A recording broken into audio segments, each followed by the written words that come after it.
What's good, everybody? This is your boy Bill Mehari here, representing MehariNation Sports Podcast on a beautiful evening time here in the city of Minneapolis, Minnesota. Shout out to the entire LDBC.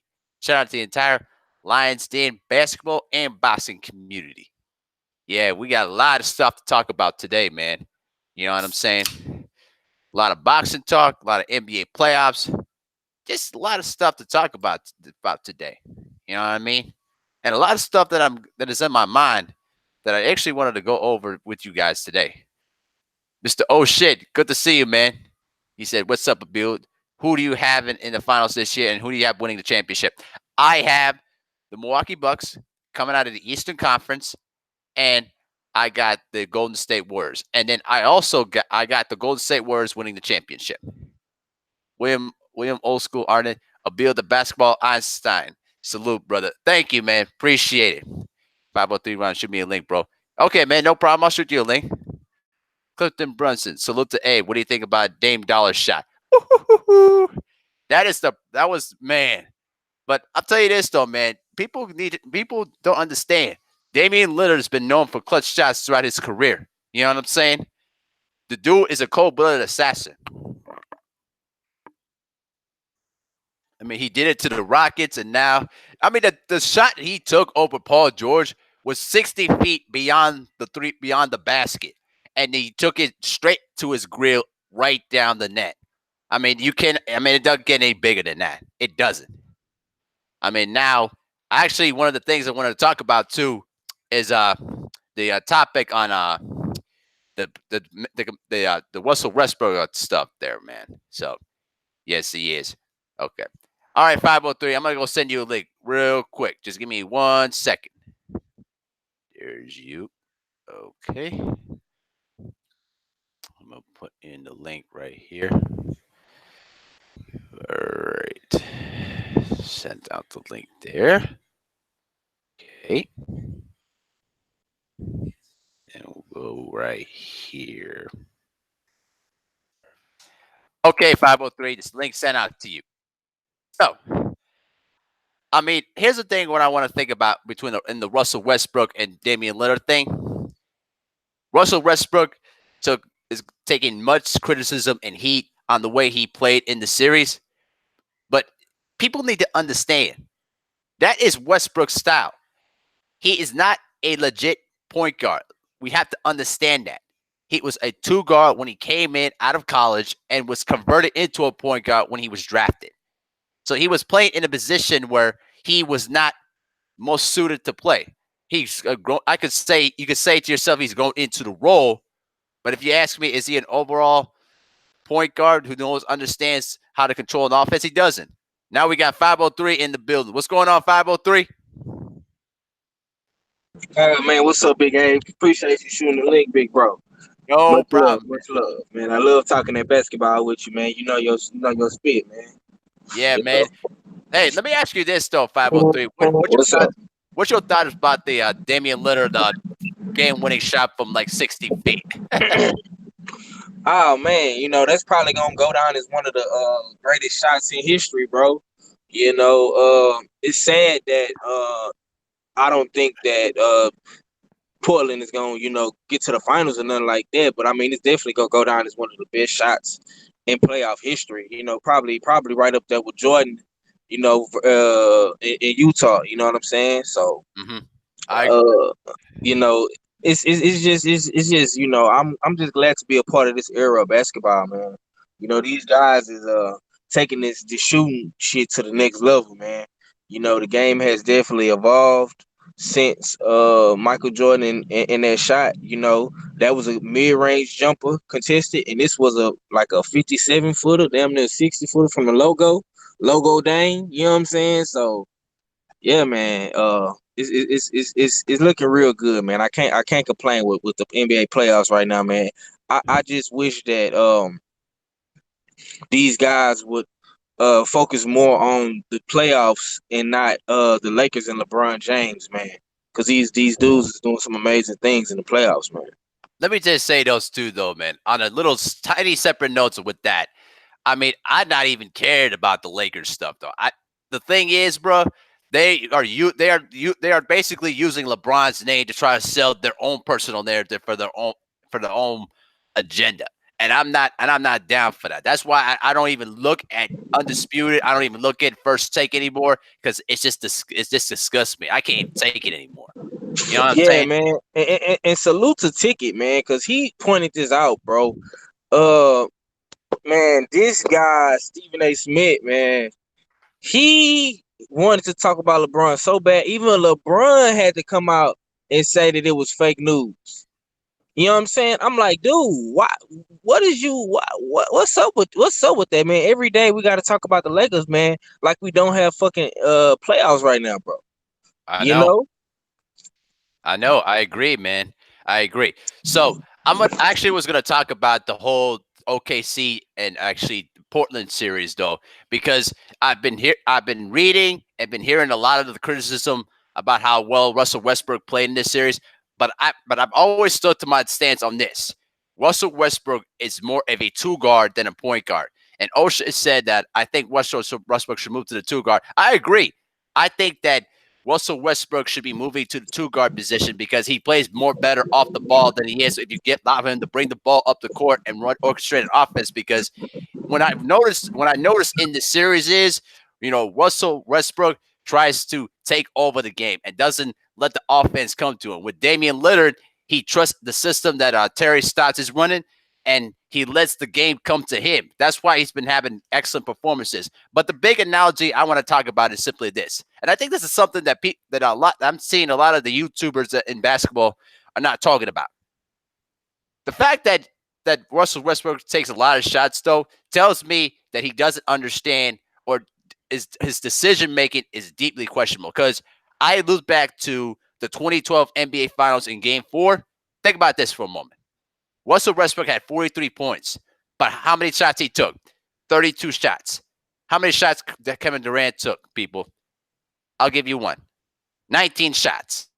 How does the best scorer in the NBA, Kevin Durant, only get 19 shots?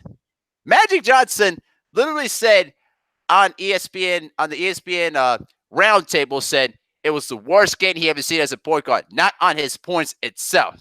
It's because of the fact that he did not get his teammates involved. He did not orchestrate the offense to get the best players shots. James Harden off the bench only had 10 shots. I mean, are you kidding me? How does that work? I mean, this is why Kevin Durant left OKC for that reason. He knew he could not play with a point guard that thinks about shooting the ball first and getting his own stuff and taking erratic shots rather than just setting up his teammates to get better looks. Even Kevin Durant at one point in time defended Russell Westbrook's play, but even he at some point saw the writing on the wall. So you cannot dispute the fact that Russell Westbrook is the type of player that looks to get his own shot off, but sometimes he doesn't. His decision making is left to be desired. What you think about that, 503? Nah, man, you right, man, for the knockout push, man. You know me, man, myself, man, I'm from Houston, Texas, or whatever, man. I grew up on the Rockets, and my father is a Rockets fan and whatnot. So I mean, basically, man, I had to grow up, knowing about Hakeem and Clyde Drexler and stuff like that and shit. You know what I'm saying? But to say this is, man, I personally was a Golden State fan myself, but just to give you a little brief, basketball talk, man, I watched the Golden State Warriors in 2013, 2014, 2012 when they first started with Mark Jackson. You know what I'm saying? And they drafted Steph and Clay and shit like that. And a lot of people didn't understand why would Kevin Durant leave OKC, but now people are starting to see it, bro. But I seen it from the beginning, man. I seen it from the beginning, like, when they let the Golden State come back 3-1, I knew it was a wrap, bro. Mm-hmm. You know what I'm saying? Mm-hmm. Like it's those type of little things, man, that people got to pay attention to, man. Like Kevin Durant was frustrated at an all time high. He couldn't take it no more, bro. Couldn't Right. take it no more. And you hit it right on the head, bro. How is the greatest scorer not taking all the shots? And Exactly. it's no disrespect. It's no disrespect to Westbrook's game because dude plays like a fucking lion in the jungle, bro. He's ferocious. He's Right. intense. He's probably the best athlete in the NBA, hands down. You know what I'm Hmm. saying? He's probably one of the most athletic, ferocious guys that we do have in the NBA, man. But his skill set doesn't match Kevin Durant, bro. His archetype, his prototype doesn't match Durant, bro. Kevin Durant is a 7-foot sniper Hmm. that can shoot from anywhere. Any type of shot that Kevin Durant takes is a good shot. You know Right. what I'm saying? So, I knew something was gonna happen, man. Once I seen Harden leave, that was the writing on the wall from the beginning. When Harden left, it was just breaking up piece by piece, man. And OKC is never gonna be the same, bro. And I really think uh Russ should think about coming to the Lakers with LeBron. I, Yeah, about that, I don't see that combination working very well because, with LeBron, he's going to try to convert Russell Westbrook into playing more of a team orientated style, something that Russell Westbrook is not accustomed to doing. But in order for Russell Westbrook to win, he's going to have to convert to that and trust an offensive hey, system that's going to make him productive. do Russell Westbrook want to go down as the new era Carmelo Anthony? I don't know. But unfortunately, that's what it's coming down to. And also, when Carmelo Anthony was there, he didn't even get it. He didn't even get even enough shots either. So it's a huge indictment against Russell Westbrook.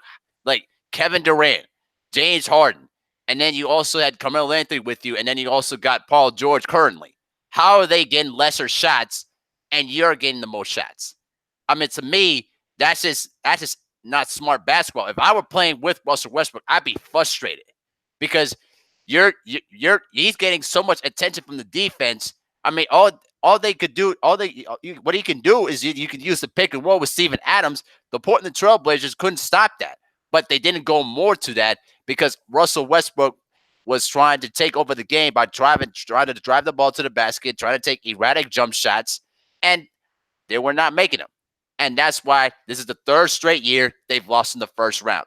Ever since KD left, they lost to the Rockets, who were injured riddled at the time in 2017. They lost to a rookie in Utah and Donovan Mitchell. Now you lose to Damian Lillard this year. There's no excuse to this. I cannot fathom how stressful I can really say this. Russell Westbrook is not a point guard. I don't care about the triple double stuff. I don't care that he won MVP and basically been averaging a triple double for the third straight season. That's great looking stats. But how are they duplicated in terms of wins? Have they won? Have they even moved past the first round since KD left? Think about that. Think Yeah, about that. that's a great point, bro. And I don't think they have, man. I don't think they have. That is a great fucking point, man. Exactly. And think about this for a moment. And I'm gonna say this too about James Harden. As much as I don't like the zero step dribble, it's a little joke though. But I will say this though: James Harden plays within a system that orchestrates well to what his skill set is, and he's been having the best years of his career because of that. And they've been successful in the playoffs, even though they have not made it to the finals yet. But I believe if they shorten up their defense and just and just can just take the chance on mid-range jump shots and try to take the best shot out there instead of jacking up threes, I think the Rockets could have a chance to be one of those teams that could beat the Warriors. But that's saying a lot. Shit said that rumor has it that KD's on his way back to OKC. I've heard that, but I've also heard that there's speculation that the Knicks basically have agreed to. I'm sorry, let me reverse that. KD is kind of like committed possibly to going to the New York Knicks, Barry, if the Knicks get the first overall pick and try to get Kyrie Irving. That's what I've heard. So let me also switch. Let me start switching up the topic by talking about the Eastern Conference predictions, though. What you been seeing out of the Eastern Conference so far, 503?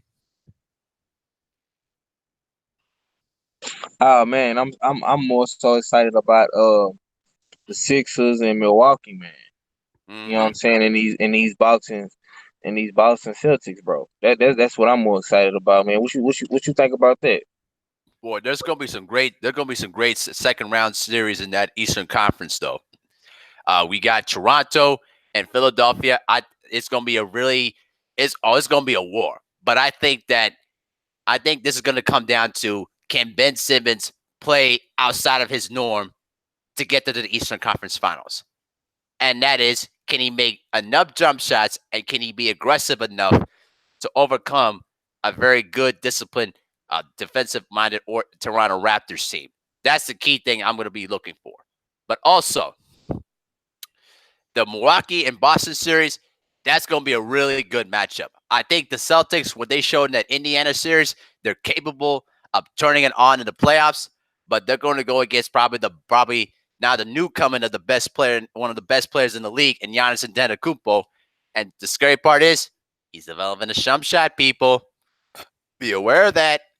But I think of this as this. I think to me, in that number 1 and number 4 matchup between Milwaukee and Boston, I have the Bucks in 6 games. I think they'll split the first 2 games, and I think that the Milwaukee Bucks will win Game 5 at their home court and then take on the road and beat them in 6. Now, the Philadelphia and Toronto matchup, that's a tricky matchup. It could go either way, but I have the Raptors winning it in 5. What do you think, 503? He's probably on the road for a moment, though. So Nah. You said Milwaukee and who? I said Milwaukee. I said Milwaukee and Boston. I have the Bucks in 6 games, and then that other matchup, I got the Raptors in 5. I just think that Toronto is just a better bit of a better overall team. But I'm scared about how Kyle Lowry will perform in the postseason, considering that he has Okay, an injured. who's Toronto playing? Philly, right? Yeah, they are. Yep. Okay, man. So you going with Toronto with Philly, bro? I'm Oh, that's a hard one, man. I'm going with it though. Yeah, and then William Old School Artist said, Abel, did you hear that the Pelicans got a new GM and got rid of Dale Demps? The new guy used to be a GM for the Cleveland Cavaliers. Do you think he could help? You mean David Griffin? I think he could, but it's going to be very hard to try to convince free agents to come down to New Orleans, though. Only if they can try to do whatever they can to keep Anthony Davis, though. But I think that you know, I think that the the New Orleans Pelicans need to do more to try to keep Anthony Davis happy, because there's going to be teams in the offseason they're going to make some huge deals on the table to get Anthony Davis. I mean, the Lakers screwed the pooch. The Lakers screwed the pooch when they could have had Anthony Davis for cheap, trading both Ball, Kuzma, and Ingram. But now, even the Celtics, with their million assets in mind, can have an opportunity to get Anthony Davis there. So, what you think about that, 503? I mean, shit. I don't know, bro. I'm I'm I'm leaning more towards Philly, man. To be honest with you, Mm-hmm. I think Philly is probably gonna win, Mm-hmm. and I don't know, bro. I just feel like Toronto is cursed or something, bro. Like I know. I just they just can never make it past the second round, man. Yeah. Um, depending on how Joel and B play, man. Mm-hmm. I'm rolling with Philly, man, because I think Butler can play some good defense on them, bro. That's gonna Yeah.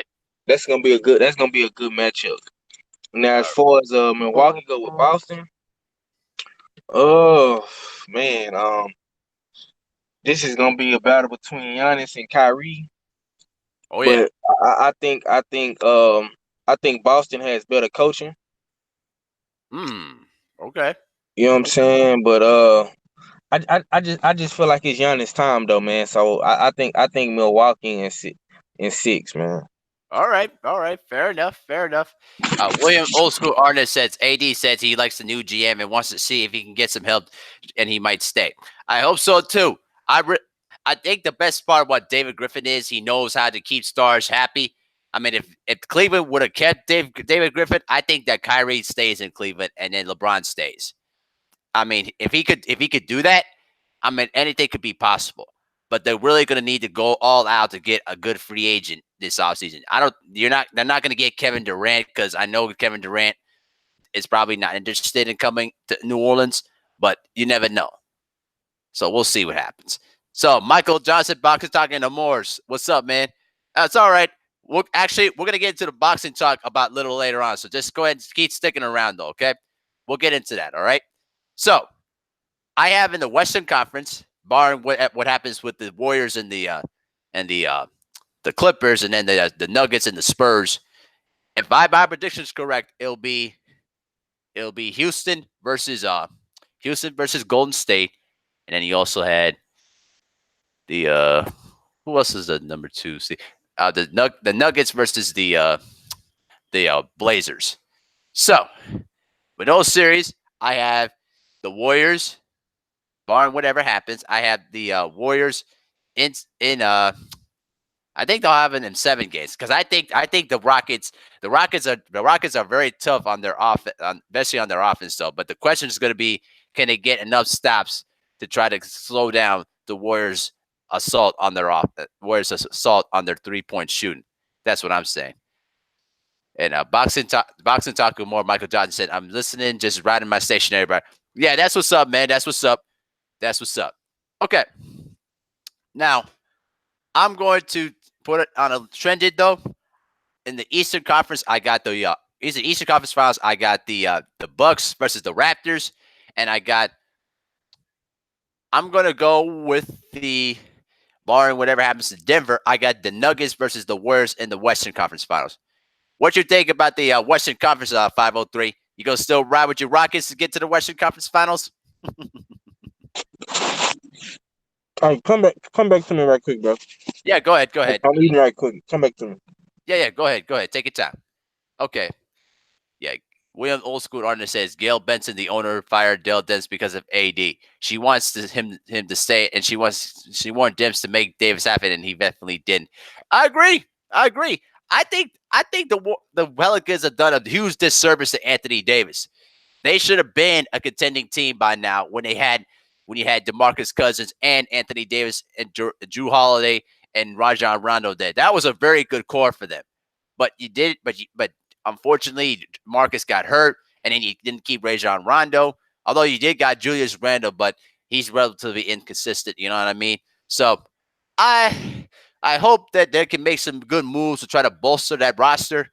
If they can make something happen, I do see them in the playoff picture. I'm hoping my Timberwolves can get to the playoffs, but that's a story for another day.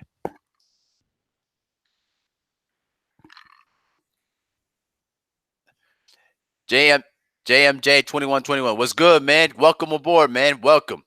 William School Orton Arner said they should have resigned Cousins. I would say yeah. I agree. I agree they should have kept Cousins though. You know what I mean? But now that he's injured again with a pulled quad, I mean you can pretty much forget about him getting the max deal because he had to overcome the Achilles injury and now a pulled hamstring. I'm sorry, pulled quadricep. That's tough. And now Old School Arnold says Davis wouldn't want to leave. I agree. I think if they would have kept those players together, I think that they would have done something good with that and probably gotten better. But I do agree. They should have kept DeMarcus Cousins. You know, I mean, they just keep doing a huge disservice to Anthony Davis every single time that the Pelicans have tried to get better. And it's unfortunate that now it's come down to now he wants to leave. So they're going to have to do a lot more and bring in better talent around him if he's going to stay in New Orleans. That's the way I see it. So the next thing I want to talk about is I'm going to give you guys my fourth and fifth spot places there on my greatest first round series of all time in the history of the NBA playoffs. So I wrote this down, and this time there, Last week I had the at number 10. I had the Celtics and the Bulls in 2009. I had the Spurs and the Clippers, their first round series in 2015. The Lakers and Suns series in '93 when the Lakers almost defeated the Charles Barkley led Suns. And then obviously in '94, the next year, the Sonics upsetted by the Nuggets in '94. The Hawks and Celtics in 2018. Now we're at number 5 and number 4. So here's my number 5 one. I got the Seattle Supersonics and the Phoenix Suns back in 1997, and that was the first year that the Suns did not have Charles Barkley in the playoff picture. This was a team that was probably the revelation of a small ball team. I should say a small ball team. They had Jason Kidd, they had Kevin Johnson, they had Wesley Person, and sharpshooter Rex Chapman, and then they also had Cedric Ceballos, who was traded by the Lakers. Here's a little context about that Suns team in '97. They started the year 0-13. They traded Charles Barkley to Houston for Sam Cassell, Chucky Brown, and Robert Horry. All those guys did not stay in the team for too long. Horry was traded about maybe 10 games into the year after he threw the towel at Danny Ainge. And then afterwards, the team started to piece together after Cotton Fitzsimmons, the then coach for them, resigned, and then Danny Ainge basically joined in as the new head coach. Then they traded during the trade deadline to get Jason Kidd from the Dallas Mavericks. So then, by that time, the team started to play better and eventually made to the playoffs as the seventh seed against the then defending Western Conference champions, Seattle Supersonics, that were led by Sean Kemp and Gary Payton.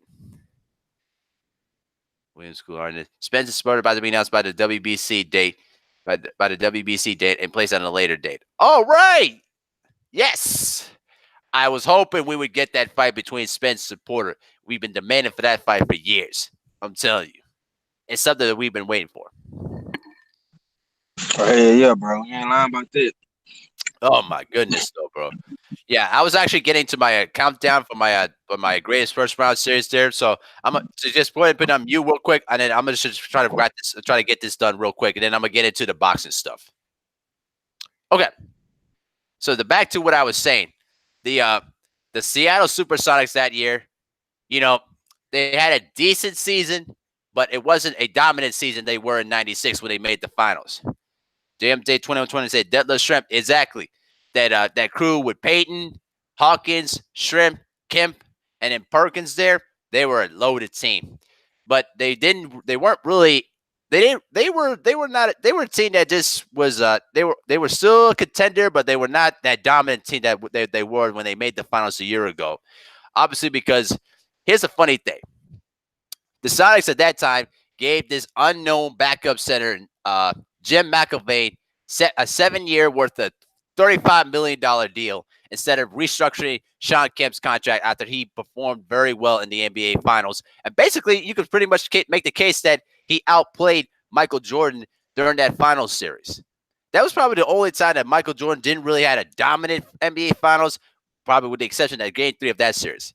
But anyway, that series which really had a lot of unique performances. Rex Chapman lost his mind there, especially the Game 4 in Phoenix when the Suns were up 2-1, and they were down by 3 with about 6 seconds to go. Rex Chapman got the inbound pass from the other side of the court and had to literally catch it in midair, square up, and shoot the ball over the top of Hersey Hawkins, right down the net with the command completely in his face. It was like a rainbow shot, and it went right down the net, and the game went into overtime. They had to literally come back down 10 points down with 2 minutes to go just to get it to overtime. Clifton Brunson said, man, I hated McIlvaine. I know, bro. You know what's bad about that, though? You know what the worst part is? That I believe that contract signing and the relationship with Wally Walker and George Karl was started the demise of that Seattle team. Hate to break the news to you, man.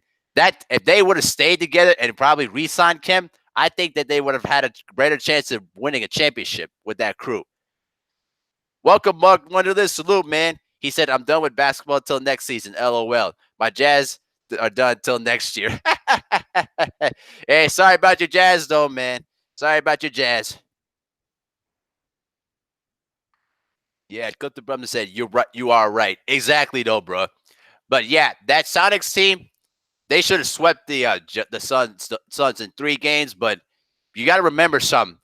Seattle was always iffy in those first round series, going back to 94, 95, and even hell, even that 96 year, even when they passed the first round over the Kings, you know, unfortunately, they had to do another 5 game series until they had to finish that up and then move on to face the Rockets that year. You know what I'm saying? So so eventually the Sonics won the game in overtime after Sean Kemp had about what's it 33 points, and then they went into Game 5 and then basically blew out the Suns in that one. But it wasn't. It was very exciting. That Game 4 in that '97 series was really probably one of my favorite ones I watched. Though I still always remember Rex Chapman catching that ball on the fly and had to literally square up and shoot the ball midair. I mean, it was an unbelievable shot. Just amazing. JMJ2121 says, whatever happened to Richard Dumas? Drugs, man. Drugs. You know what I'm saying? I mean, Richard Dumas, he was very talented, bro, but drugs, man, drugs really killed his career. He actually really performed well in that 93 finals series against Chicago, especially in that Game 5, But like I said, drugs, man, those drug demons got in the way of a long career. He was very talented, though. Clifton Brunson says they always play down to the competition. Agreed. I think that's why the Sonics don't get enough of the respect they deserve because of those first round demons.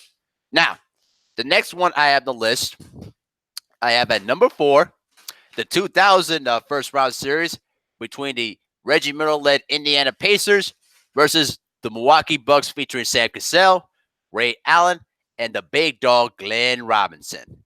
Now, this was the second time those two teams met. That previous year in '99, during that shortened season, the Indiana Pacers swept them. This time around, they had George Karl as their head coach, and it was a different type of series. It was actually much more competitive. The Game 5 was actually probably one of the best games I saw in that year too. Ray Allen and Reggie Miller really dueled it out. You want to talk about two of the all-time greatest shooters in the history of the game going at it? I mean, watch that series from start to finish. I mean, they were basically playing against each other in almost in an identical sense. They both were great shooters. They knew how to come off screens. They know how to work off the ball. I mean, in that Game 5, Reggie Miller had about 41 points in that Game 5 and had 17 in the fourth quarter to barely pass the Bucks. But the Bucks really played tough that whole series, man. And they were basically building the foundation of that 0-1 Bucks team that went on to the Eastern Conference Finals the next year and lost to the Philadelphia 76ers. But you can always reflect back to that first round series because that was the one that started everything for them. Unfortunately, I just feel so bad for Milwaukee Bucks fans. Not this time around. Now that you got Giannis, so you got something that you could look forward to. But man, did they had a great team with Sam Cassell, Ray Allen, and Glenn Robinson, and they broke that up way too early, just like the Sonics. Just unfortunate, man. E-Foul Player. Hey, welcome aboard, E-Foul Player. Welcome to the channel. He said, I used to love Gary Payton. I even had the glove sneakers. I know. That's awesome, man. Hey, welcome to the channel, man. Thank you for coming in. We got 4 people watching. We got 10 likes on the board, though, man. Let's continue to get them likes up, all right? Now that I got my basketball talk out the way, now we can start talking boxing. All right. Now we're gonna get into the Spence and Porter thing that has been going on. Yeah, man. I just like William Old School Arner said that Spence and Porter is gonna be announced by the WBC a time and a place later on that day. So now that 503 can be back into the conversation here, how do you feel about the inevitable announcement of the Spence versus Porter fight? Oh man, it's a long time coming. You know what I'm saying? But it's finally here, man. You gotta appreciate. You know what I'm saying? These guys stepping up and fighting each other, man. I don't know more if it's more so now that Spence is the man and he's the pay-per-view guy, or whatever. I think You that's know, I think that's what is. I think you know what I was just thinking of that. I think that's what basically is. It's basically what I'm seeing it is because before Spence wouldn't be touched by either Spence, Porter, or Garcia. But now that they saw how the Mikey Garcia fight was able to generate through the Cowboys Stadium, through Texas Stadium, and all the publicity he got, now he's become the money man at 147. And the way I look at it is this: Porter saw what kind of money he would get off of it and kind of publicity he'll get, and now he's jumping on that opportunity. Do you see it that kind of that way, Mr. 503? Yeah, man, but shit, I'm just happy them niggas gonna go ahead and fight now, man. You know what I'm saying? Better late than never. Yeah, exactly. At least that they're in their physical peak. That's what I like about it. You know what I'm saying? But I want to talk about the Luis Ortiz thing. Now, I posted a video talking about that they rejected a possible lowball offer on my channel yesterday. Got some people who basically were defending the fact that, well, how is it a lowball offer if he wasn't we offered $5 million? Let me just say this to you guys real quick, okay? Gerald Miller was offered $6.5 million or more to face Anthony Joshua. Now, if Matchroom Boxing believed that they could beat Luis Ortiz, they would offer them more money. Because remember, when Matchroom Boxing decides who they're going to face for Anthony Joshua, who their opponent's going to be, they look at the lower tier and middle of the tier guys that will be best candidates. They don't look at the top guys. Now, what I heard about from Kai and Nicholas live stream earlier today that, they agreed to verbal terms, but they haven't put the terms on paper for a contract. You have to have certain terms in a contract to validate a purpose for a fight. And until Matchroom Boxing decides to do that, I'm taking Luis Ortiz's side, but here's the big problem is they need to continue to control what the real narrative is that Matchroom Boxing did not give him an offer or value sheet. That's the problem there. What are your thoughts about that, 503?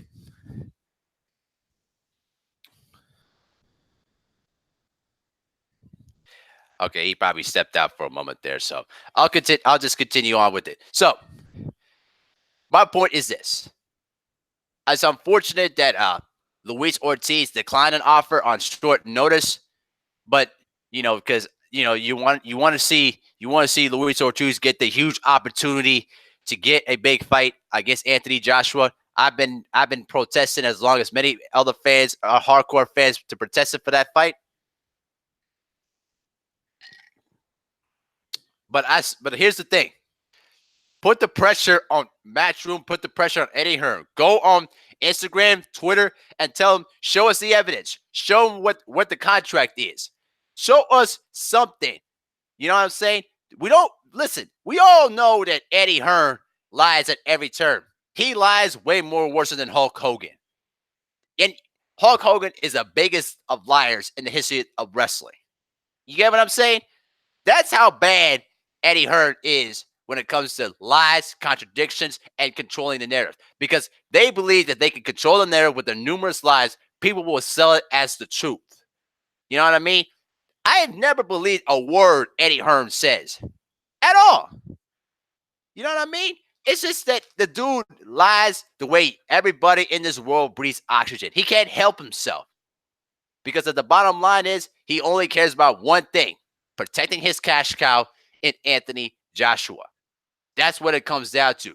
You know what I mean? Listen, Wilder was willing to take a $15 million flat fee contract to face Anthony Joshua, and they rejected it. How does that make any sense? How does a guy like Deontay Wilder get offered a $15 million flat fee when it's a possible $100 million fight? Does that make any sense? I don't believe not. You know what I'm saying? So that's my response to that video, to some of the people who had different stances on that. At the end of the day, if you're going to put the same heat on Luis Ortiz, put that on on Eddie Hearn, put that on Matchroom Boxing. You know what I mean? Don't duck away from the smoke or the questions about, you know, about what you offered basically to Team Ortiz. You know what I'm saying? Control the basically to Luis Ortiz's team failed in controlling the narrative because now Eddie Hearn has full rights to lie and say whatever he wants to, and and Luis Ortiz's team where it was allowed him to get away with it, and that's what it comes down to.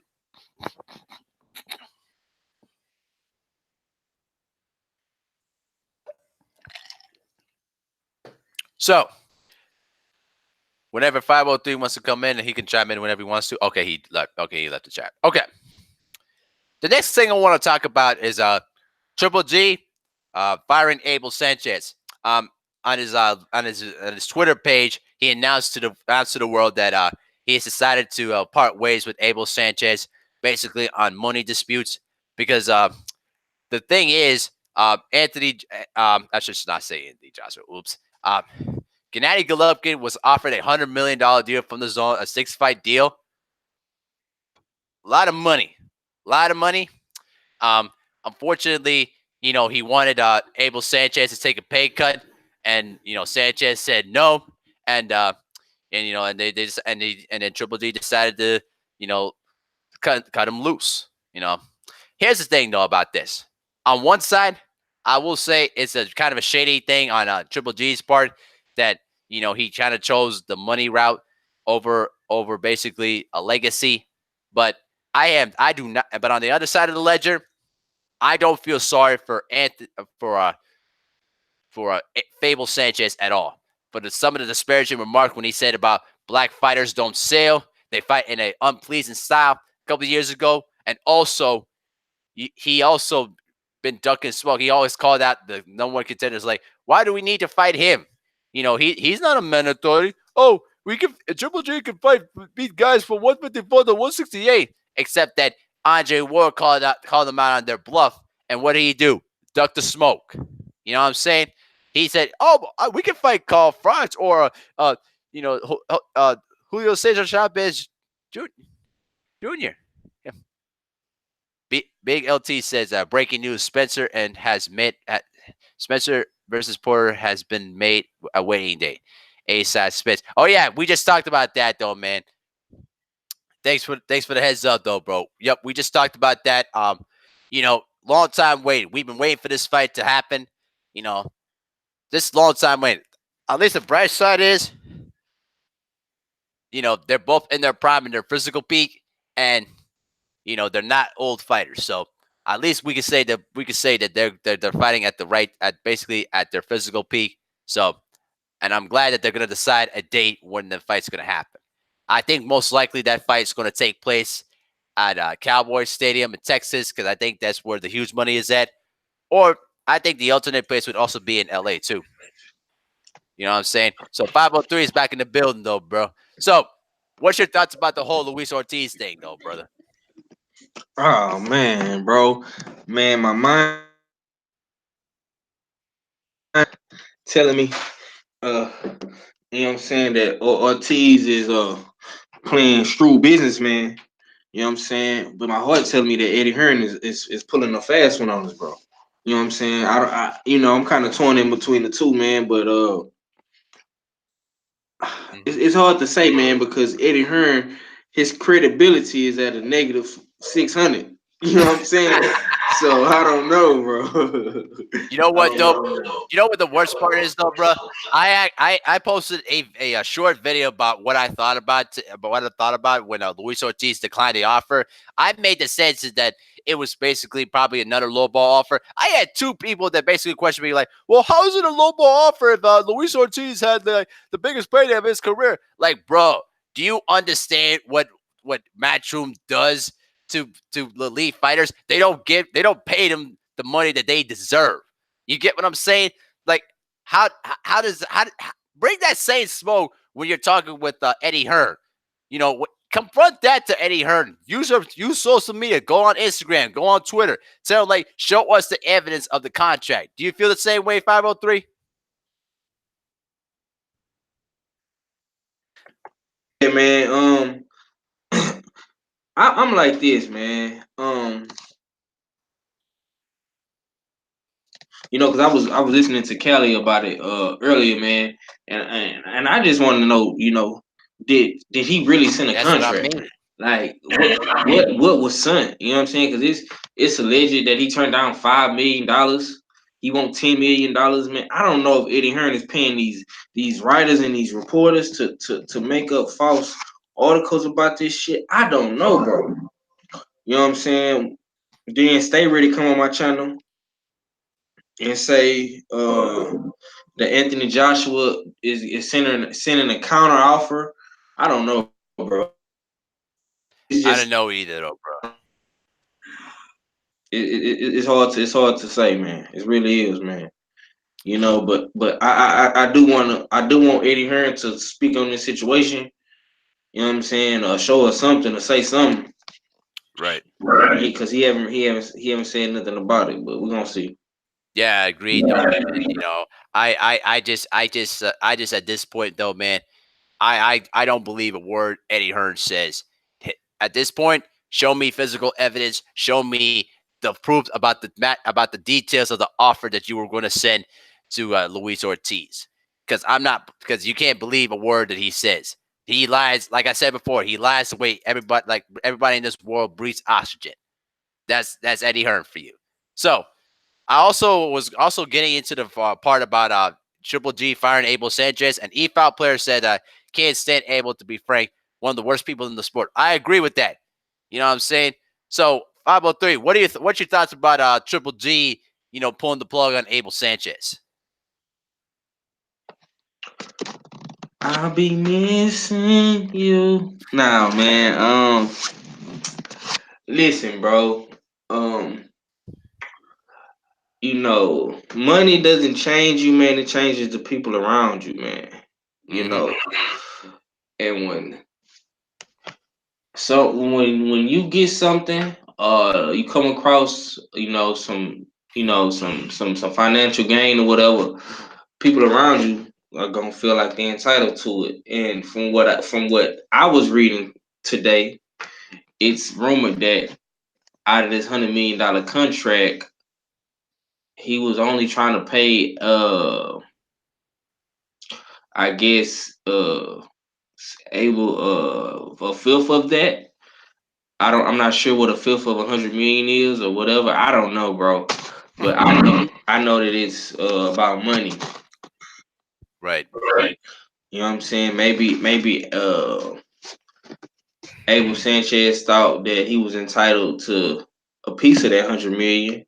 Mm-hmm. And maybe Golovkin and his team and his brother was like, what, fuck this guy, man.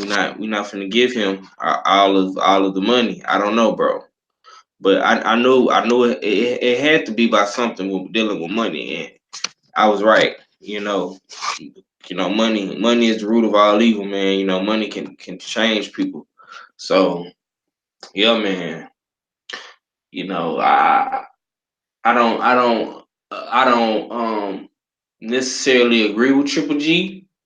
I feel like Abel Sanchez did help build you. He was your introduction to the states, man. But this is prototypical, man, of these foreign fighters. Mm-hmm. With these American trainers, man. They switcheroo all the time, so it's nothing new. I mean, if I look at it like this, if you not like family or something, you know what I'm saying, then these dudes will switch up in a heartbeat, man. You know what I'm saying? Kovalev did it, you know what I'm saying? Joe George just did it. So I mean, it's always changing the trainers, man. Billy Joe Saunders did it. I mean, come on, man. These dudes always switching trainers, man. It's nothing new. Agreed. I agree with you 100%. All right. You know what I'm saying? So, the bottom line is this, though, man. Money changes people, but it's people. There's gonna be trainers out there. There's gonna be money hungry, though, and I just never liked Abel Sanchez, honestly, though. I never bought into what he was training, though, bro. All offense, though. Keep your head, put your head up, bring it with your head first and get hit. Take two hits to take one. You know what I'm saying? It's just like I knew eventually he was gonna be fired down the line, though, bro. But off of the money thing, though, man. Money changes people, though, bro. And I think Triple D at this point, sold himself for the money instead of focusing on being undisputed middleweight champion. You know, but I don't really care too much about Fable Sanchez and what he thought. I'm still will never get over him saying black fighters don't sell. You gonna tell me that black fighters don't sell? How about all the top main events of all time were all made by black fighters? Sorry, bro, you don't win this argument. Abel, he filed fair said, my Dunny MJ, what up? And then he also said, Fable is a punch or punch harder. Agreed. He's like, you know what I'm thinking too? You remember that game, Fight Night Round 3? This is a black trainer. I forgot what his name was, though. But he kind of reminded me of that mentality of Abel Sanchez. Hit harder, hit stronger, hit faster. You know what I'm saying? Like, bruh, that sounds nice when you're trying to get highlight knockouts. But if you don't teach yourself about the sweet science, I mean, what does that mean? It mean nothing. You know, that's just how I see it, though, man. So the last thing I want to talk about is the Crawford and Khan pay-per-view numbers that came out. I heard some conflicting reports that he did probably 150 to like 200,000 pay-per-view buys or something like that. Not really a strong pay-per-view considering that Top Rank doesn't value Terence Crawford enough, though, man. But I'm not gonna sit here and be hating on the man because he did what he had to do to beat Khan. Khan quit it like he always done in May fights, though, and always getting knocked smooth the fuck out. But unfortunately, though, man, and if the way I see it is this: Top Rank does not value black fighters. They never value Terence Crawford. They don't value his skill set. I mean, there was very little to no promotion at all, except for many of us in the LDBC because we care about Terence Crawford. We want him to make all the money in the world. You know what I mean? To support his family down the line. But let me ask you this, 503. Do you believe that 10 years from now, he'll think about, regretting re-signing with Top Rank? Knowing Bud, man, probably not, man. I mean, Bud is one of them guys, man. He's content with being, just you know, this tremendously athletic specimen, God gifted boxer, from Omaha, man. Bud is different, man. He cut different. He cut from a different cloth, like. He not the flashy persona type guy. He don't do a lot of unnecessary traveling, clubbing, partying. Don't get me wrong, like he was in the streets or whatever, when he was younger, but man, Bud is low key and laid back. You know, very, very competitive, man. Try to beat you at everything. I like his style, man, but I don't really understand his business ventures as far as like re-signing with Top Rank, man. But I think Bud is the type of guy he don't want to have to do too much. I'm saying do too much talking or promotion for himself. So I don't think that he would regret it. Now maybe if him and Earl Spence get cooler, he get cool with some of these PBC guys, and he really find out what they what type of money was being made, then he might have some regrets, man. But for the most part, I don't think he gonna regret it, bro. He not that type of guy, bro. Like, Okay. I feel like he content, All right. All right. All right. Respect. Okay. you know, I could understand that. I could send that mindset, though, because Terrence Crawford is a no nonsense type of person. He just wants to go in there, kick your ass, and then take your money and leave. That's how he roll. And that's how most boxers should roll. But I'm saying is I don't I the way Top Rank has been has been doing a disservice to Terence Crawford. I believe that he's not being pushed as much as he should. I mean, he's just too good not to be noticed. You know what I mean? I mean, a guy who was undisputed in his weight class. You know what I mean? And then now he's at a belt at 147. He needs to be valued way more than he should. That's my opinion today. So I'm gonna go ahead and start wrapping this up, though, bro. So 503, you having any last words, my man? Oh yeah, man. Appreciate you, Big A, man, for letting me come on your platform, man. Y'all be sure to tune in to my brother, man, when he go live, man. I seen you was on, man, so I had to, come show you some love, man. And be sure to tune in, man, to stay ready, man. He finna get ready and go live in a few. You know what I'm saying? So come on over to Stay Ready platform if you're available. Abe, you know what I'm saying? Just keep doing what you're doing, bro. I like what you're doing, man. Keep talking that basketball, man. Keep giving us all the historic breakdowns and games and whatnot, man. You got something good, bro. Keep that thing going. MehariNation all day. You know what I'm saying? And I am 503 Lineman, 1/3 of the Houston Hard Hitter, man. Be sure to subscribe to me and tune into my live stream. I go live every day, 5 p.m. Texas time, you know what I'm saying, 6 p.m. Eastern Standard Time. So y'all be sure to tune in to me, man. And appreciate my boy Big A, man. 100. Yeah, thank you so much for coming into the show, though, brother. Well appreciate, though, man. And everybody in the chat, go ahead and subscribe to 503, though, man. You got a lot of good stuff coming on, though, man.